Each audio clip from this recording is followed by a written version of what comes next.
So it's almost 4 o'clock in the morning, and I'm a little bored.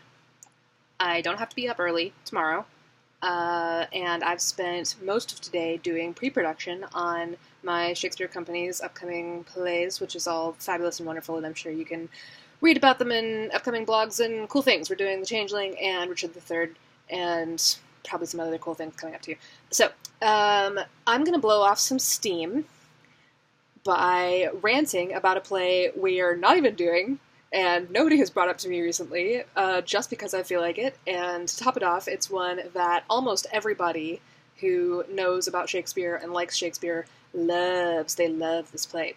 This play is The Tempest. And I know what you're thinking. Oh my goodness, it's gorgeous, and it's got that great role, that great speech, lend us your hands if we be friends, and Prospero is so awesome, and Caliban is so evil, and Antonio and Sebastian are so conniving, and there's so much cool opportunity for interesting special effects and crazy cool things that you do with spectacle and whatever. Um, and that's all true, and that's all fine. And I know, I don't want to tell anybody don't like this play. I just want to explain, because occasionally people are like, how could you dislike a Shakespeare play? You're Shakespearean, you do Shakespeare things all day, that's what you do. And so I'm just going to tell you so that next time somebody's like, why? I can say, go look at this video. To explain why, I'm going to have to tell you more about why I'm doing Shakespeare in the first place. When I was a kid, I was in musicals. I did a number of plays, nothing, big or regional or anything, just, shows at camp and high school productions where they needed little kids, and I had babysitters and they thought I was cute, and so they put me in the show. And that was fun and everything, and I like singing, and I can't dance to save my life, but whatever. And, mostly I was adorable and sarcastic enough that people laughed and put up with me. But as I got older, I realized that doing musicals felt kind of pointless to me, because a lot of them have an iconic movie version that everybody thinks of when they think of that musical. And the best that your theater production can do is a pretty good replication of that movie, or in some cases a pretty good replication of that Broadway production that everybody's at least seen pictures of and knows about. You're replicating something. You're not artistically involved in the same way. And then, I ran off from theater and tried to go, do something more concrete and sciencey with my life. And then eventually came back through street theater and, discovered that I loved Shakespeare in high school, and discovered in college that not only did I love Shakespeare, but it was what I'm for, what my purpose is. And what I loved about it was that every time you do it, it's new. Every time you put on a Shakespeare play, every performance even of the same production, but every performance, if you're listening to the words as you're speaking them, if you're on track with your character, you're thinking your character's thoughts, you're not replicating those thoughts. You are exploring the words with the character, and each performance can be different, and you can discover new things. And it's not, eventually you'll reach enlightenment of whatever that play is, and then you'll be done with it, you can cross it off your list and go home. You'll never be in that space with those people again. So digging in and figuring out what this play means in this space with these people is a whole different experience than what it'll be the next day, the next week, the next year, the next lifetime. Trying Much Ado About Nothing as, a cutting critique on anti-feminist propaganda, or something would be very different than doing Much Ado About Nothing, and seeing what it's like if you play Lady Beatrice as though she was Lady Macbeth, and like she was always, conniving and bitter and sharp, in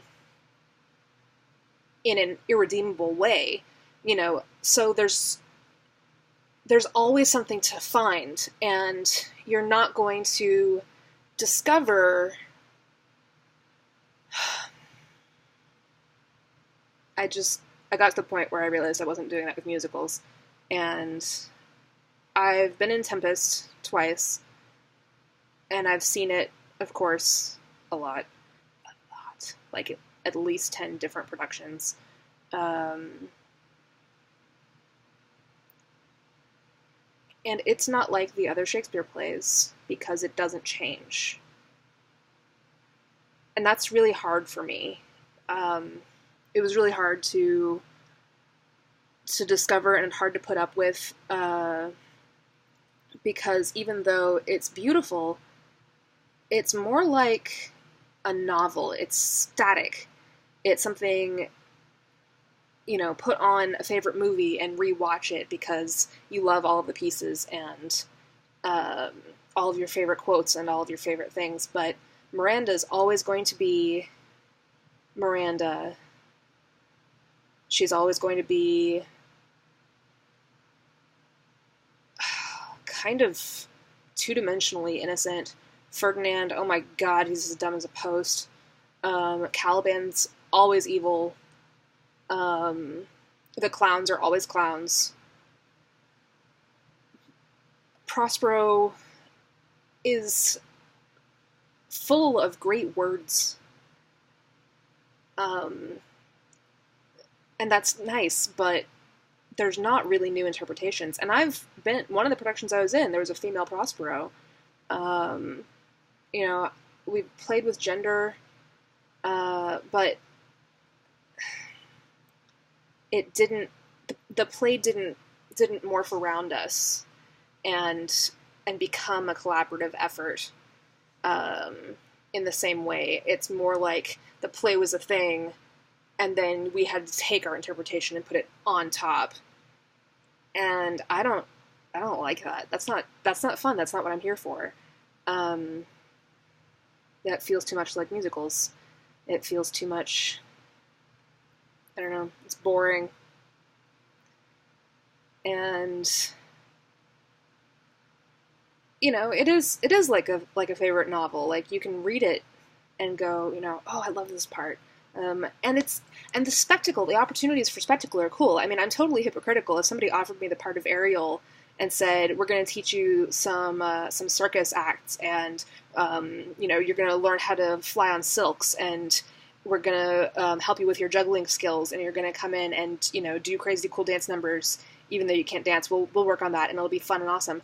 Oh my god, I would be down for that in a heartbeat.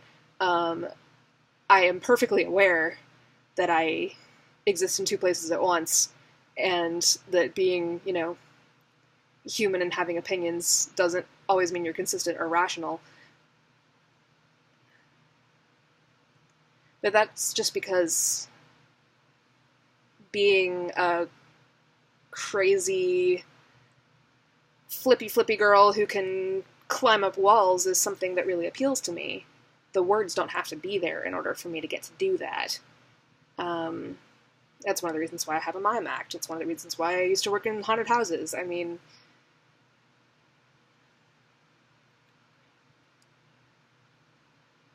Tempest. And if somebody offered me the role of Prospero now, or in 20 years, or in 50 years, I'd probably take it. If somebody said, hey, we're going to pay you to direct Shakespeare in the Park, and I would go, okay, that's cool. Let me look at my calendar. Yeah, I think I can do that. What are y'all thinking about? Oh, we want to do Tempest. I would say, okay, let's do Tempest. And I guess I'd try to make what I can out of it. I'm not opposed to being wrong. I'm not opposed to finding out that there are things to discover in the play. I'd really like to see a Miranda who's more of a tomboy, who Uh, I mean, I've seen most productions I've seen, she's always in these beautiful dresses, and often in these gorgeous shoes. And I know they talk about, they brought fine clothes with them um, when they were shipwrecked, but you grew up on an island since you were like, what, 3? By yourself. Um, the fairies are around, but whether or not you interact with them on a daily basis is not really clear. Um, how aware you are that there's even one named Ariel, much less that that is a physical person you've looked at, isn't clear. So the people you've heard of and that you know about are your dad and your potential rapist and moss, bugs, maybe some birds, small rodents. We don't hear about predator animals on the island. Um, and in a lot of ways I can identify with that because I grew up when I was a kid in um, a native pecan grove, and the trees were my friends. Uh, I didn't miss my bed or my bedroom or my friends, really. Sorry, guys. From that area or that time when we moved away, I missed the trees. I still miss the trees. I wish I could have invited the trees to my wedding and see them again. So I would love to see Miranda, who is all about climbing trees, who's kind of like a Mowgli, um, Jungle Book child, wolf pup. Uh, I'd like to see her resist getting stuffed into dresses. I'd like to see an Ariel who, I don't know. There was a point in my life when I wanted to direct Tempest, and I wanted to make it a dance company, um, as the fairies, and have them all have the same base costume, and then have Ariel have something that he or she puts on over it. And then at the end, when Prospero releases her, that the others come and take that away, and that she rejoins them, and now she's identical, but she's also a part of them. And I think that would be a really cool design choice. It's a great play for design choices, but it's so hard to find new interpretations and to dig into the text the way I really like to with the other plays. I don't have that spark of discovery, and it's frustrating and disappointing. And I don't know. It's also fun to rant. I mean, I'm not immune, obviously.